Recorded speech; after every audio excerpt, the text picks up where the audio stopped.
Hello, comment va? Alors aujourd'hui c'est la petite vidéo qui suit la précédente. Donc hier j'ai fait une connexion à l'égrégore de la liberté, du libre arbitre. Et il en est ressorti un certain nombre de choses. Et j'ai eu la chance d'avoir des retours très précis sur ce que j'avais vu et tout ça, des choses que moi je ne savais pas interpréter. Donc c'était vachement intéressant. Merci beaucoup aux personnes qui m'ont fait ces retours. Et donc aujourd'hui, j'ai décidé de me connecter à la plus haute vibration de la Terre. Je trouvais que c'était intéressant parce que j'avais le sentiment que c'était corrélé à ce que j'avais perçu hier en fait, dans la vidéo précédente. Et en fait, donc alors ça va être assez court parce que pour dévoiler déjà la fin, en fait, la vibration était tellement forte, tellement haute, qu'à un moment donné, je suis parti. Donc je ne sais pas si j'ai perdu connaissance ou je me suis endormi. Enfin le résultat c'est que je me suis réveillé quelques heures après, histoire de. Donc en fait ce que j'ai perçu dès le départ, c'était que il y avait comme une notion de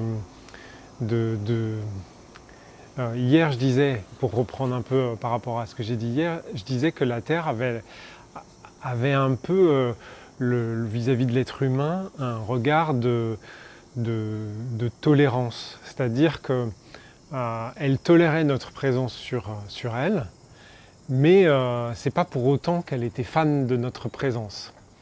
Euh, quand je dis tolérance, c'est vraiment le côté, c'est pas le truc vraiment super sympa, hein. C'est la meilleure définition qu'on m'a faite, c'est d'ailleurs la prof de français de 4e, je crois, si ma mémoire est exacte. Elle a dit, quand elle a voulu nous expliquer la tolérance, elle a dit, en gros, voilà, en fait, il y a un élève que j'aime pas, mais je le tolère en classe parce que j'ai pas le choix. Et là, on a tout de suite compris que c'était pas forcément très positif comme notion, la tolérance. En fait, c'est vraiment ça que j'ai perçu. C'est-à-dire que la Terre, elle nous tolère. C'est juste ça. Et après, il y a deux notions qui sont intéressantes que j'ai perçues. La première, c'est qu'elle nous en veut depuis qu'on a commencé à jouer avec les éléments pour modifier le climat. Alors ça, c'est pas forcément des choses qui sont encore très très dévoilées, donc je vais pas forcément m'aventurer là-dessus, mais il y a cette notion-là et la notion d'impact sur les océans. Et là, ça fait aussi référence à tous les essais nucléaires qu'on a pu faire dans les océans. Après, il se passe plein de trucs dans les océans qu'on n'est pas forcément au courant. Il y a des trucs qui me sont remontés. Donc comme j'ai pas eu le temps de vérifier ou quoi que ce soit, je ne vais pas forcément évoquer ça, mais visiblement, ça lui pèse. C'est-à-dire que c'est un peu, en gros, c'est la goutte qui fait déborder le vase. C'était un peu du style que vous fassiez les cons sur Terre, du fait de votre développement, du fait que vous cherchez, que vous êtes avec vos petits pouces, là, que vous faites plein de trucs et tout ça, et que, bon, vous cassez des montagnes, vous rasez des forêts. C'était un peu bon, je peux un peu comprendre. Tu sais, un peu comme le gamin qui fait ses bêtises sur le fauteuil du salon avec ses feutres. Bon, tu peux comprendre, il joue, il machin et ça. Mais bousiller le climat et puis les essais, machin et tout ça, ça visiblement, elle aime pas ça. Et ensuite, elle m'a parlé de la lune aussi.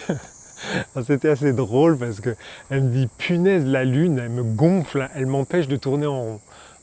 C'était intéressant. Alors je ne sais pas quoi en faire de ça, mais visiblement il y a une guéguerre entre la lune et la terre. C'est un peu, tu sais, c'est un peu comme la copine de classe qui te colle, t'en as marre en fait. Je sais pas. C'était un peu cette ambiance-là, cette énergie-là. Donc là, ce truc-là, je suis désolé, je sais pas quoi en faire. Si tu sais, tu me diras. Je comprends pas, mais bon, ça m'a fait beaucoup rire, ça m'empêche de tourner en rond. Et puis ensuite, le deuxième truc qui m'a surpris avant que je collapse, c'était le fait que à un moment donné, pour être précis, l'image que j'ai vue, c'est il y a eu une série, je crois, où il y a eu un film sur les trucs de Marcel Pagnol. Il y avait le Gloire de mon père et le Château de ma mère, je crois, un truc comme ça. Et à un moment donné, ce qu'on m'a montré, c'est quand ils passent devant, ils sont avec les deux enfants, avec la mère, et ils passent devant le château, en fait. Parce qu'ils utilisent pas les rivières, mais les canaux, je crois, pour aller d'un endroit A à un endroit B, parce qu'il a la clé. Bon. Et là, c'est quand la mère, elle passe devant le château et qu'elle commence à tomber amoureuse du château. Et en fait, le ressenti que j'ai eu, c'était un peu, je vais être un peu cash, mais c'est la notion du cocu. En fait, c'est quand le mec se rend pas compte que tout le monde est au courant, sauf lui, en fait. Alors tu me diras, quel est le rapport avec... Mais je sais pas, mais moi je te livre ce que je perçois, d'accord? Et puis visiblement il y a des gens qui savent mieux que moi interpréter ce que je perçois, donc on va faire balancer comme ça et au moins... Et ce qui était fort, c'était vraiment, en fait, les êtres humains, je crois qu'on semble être les seuls à pas comprendre ce qui se passe. Dans le sens où il y a une espèce de course à cette montée énergétique, à cette montée vibratoire. Et globalement, il y a des mamies qui parlent fort, je vais plutôt faire demi-tour, on va passer par là. Et en fait, c'est un peu l'idée qu'il se passe plein de trucs, dont des trucs qu'on subit, mais en fait, ouais. Oula, 2 trains, 1 camion, ouais, visiblement, il y a un truc, L'idée, c'est vraiment ça, c'est en gros, je vais passer par le petit tunnel, parce qu'il y a des Japonais qui sont assez petits, hein. C'est 1m50 là, donc je me baisse, on peut passer sous le train en fait. Voilà, on va être un peu plus tranquille. Ah non, c'est la route là, le train c'est plus loin, il faudra que je me rebaisse. Et en fait, c'est vrai, l'énergie était vraiment ça, c'est en gros, vous faites les coqs, mais vous ne savez même pas de quoi vous parlez en fait. Vous ne savez même pas ce qui se passe vraiment. Et vous vous bataillez sur des bêtises en fait. Alors que fondamentalement, il se passe des vrais trucs. Et je me demande si tout ce bazar, en fait, c'est pas orchestré pour que justement on continue à se focaliser. C'est un peu ce que je disais à ma fille, puisque maintenant les Jeux Olympiques ont commencé. Ça y est, franchement, c'est tentant. Moi, là, ce matin, pendant mon petit déjeuner, tu vas me dire que je fais une digression, mais non, mais promis, je te tiens pas la jambe trop longtemps. Mais je regardais, je ne savais même pas que cette discipline-là existait. C'est le duel de tir à l'arc homme-femme. C'est-à-dire qu'ils c'est par binôme. Et ils sont un garçon et une fille, ils représentent un pays et ils tirent à l'arc, d'accord? Il y a 3 sets, c'est en 3 sets gagnants. Et il y a 2 tirs par set, d'accord? 2 tirs hommes, 2 tirs femmes. Ce qui fait 4 tirs en tout par set. Franchement, c'est captivant. Faut reconnaître. Tu te dis, waouh, tu les vois lancer leurs flèches comme ça et tout. Franchement, ça te pompe ton attention, quoi. Et puis après, bien évidemment, alors moi j'ai vu Inde contre Taipei, et j'ai vu, c'était quoi ensuite? C'était Chine contre Angleterre. Ah bah tout de suite, tu te fais happer, tu vois. C'est-à-dire que tu te fais happer d'un côté par le sport en lui-même, par la compétition, par celui qui va faire plus de points, par celui qui va être le plus grand, le plus fort, le plus beau, le plus puissant. Et puis ensuite, tu choisis ton pays, tu vois, forcément. À un moment donné, après avoir tapé des décennies sur les Arabes, maintenant on tape sur les Chinois. Donc forcément, on n'a qu'une envie, c'est que les Anglais leur mettent la raclée. Tu vois, c'est tellement con. Et on est dans cette dualité-là, tu vois. Et on se fait happer, mais à toute vitesse. Et en fait, j'ai vraiment le sentiment que c'est ça qui se passe, mais à une échelle beaucoup plus grande, quoi. C'est-à-dire que même les mecs qui créent la dualité avec leur pognon, avec tout ça, et là, moi, je vais pas parler de ça parce que, enfin, je vais pas revenir là-dessus. Ah, une petite grenouille, tac.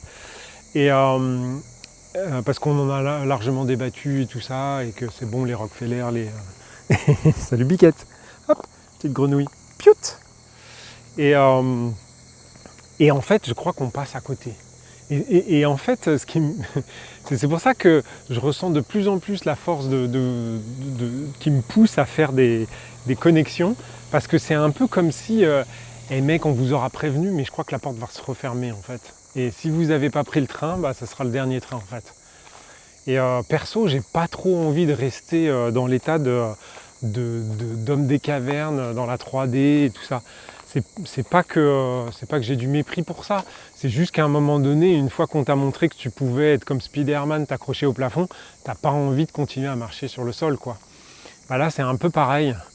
Alors, à un moment donné, je pense qu'on est bien plus que ce qu'on est, et c'est un peu comme si on nous avait bridés, tu sais. Tu te souviens, la 103, on avait tous des 103, des 102, moi j'avais une 102. Franchement, ça cartonnait grave. Mais alors, quand tu la débridais, wow, la patate que ça avait, bah là c'est un peu pareil. À un moment donné, on est des êtres humains bridés. Je le sais, je suis au Japon. Et donc, voilà. Après, j'ai perdu connaissance, je crois, ou je me suis endormi. Enfin, tu choisis. Perdre connaissance, c'est un peu plus glamour, ça fait style, c'était dur et machin, mais non. Parce que cette fois-ci, je l'ai fait allonger, en fait. Je sais pas pourquoi, on m'a dit... j'ai senti que, tu vois, mon corps m'a dit non, non, on va pas s'asseoir, on va s'allonger. Donc j'étais bien et tout, et à un moment donné, pouf, blackout. Donc voilà. Donc c'était la petite vidéo du jour, mais tu vois qu'il y a des trucs intéressants. Je sais pas. En tout cas, je peux te dire que déjà, bon, on est à pleine lune, magnifique, hein, belle, grosse, rose, tout, que du bonheur. Mais alors les gens, comment ils sont tight de chez tight. Chez moi, ils n'arrêtent pas de se friter et tout. C'est énorme. Donc là, je pense qu'il se passe des trucs. C'est plutôt cool. Et donc, ouais, comme je te le dis, moi j'aimerais bien être Superman, moi. Voler comme ça. Il y a un truc au Japon qui est vachement bien comme mythe, c'est la Dola Demo Doa. C'est la porte de Doraemon. Et en fait, tu prends la porte et hop, tu peux aller dans n'importe quel endroit. Tu vois. Ah, ça c'est le kiff, ça. Et j'ai relu un truc sur la téléportation et tout ça. Et si seulement c'est vrai, on va s'amuser. Hein. On va s'amuser. Hein. Franchement, vivement la 5D. Hein. Allez, sur ce, je te souhaite une super journée. Et puis, bah, je te dis à la connexion de demain. Hein. Je recommence. Hein. Allez, salut.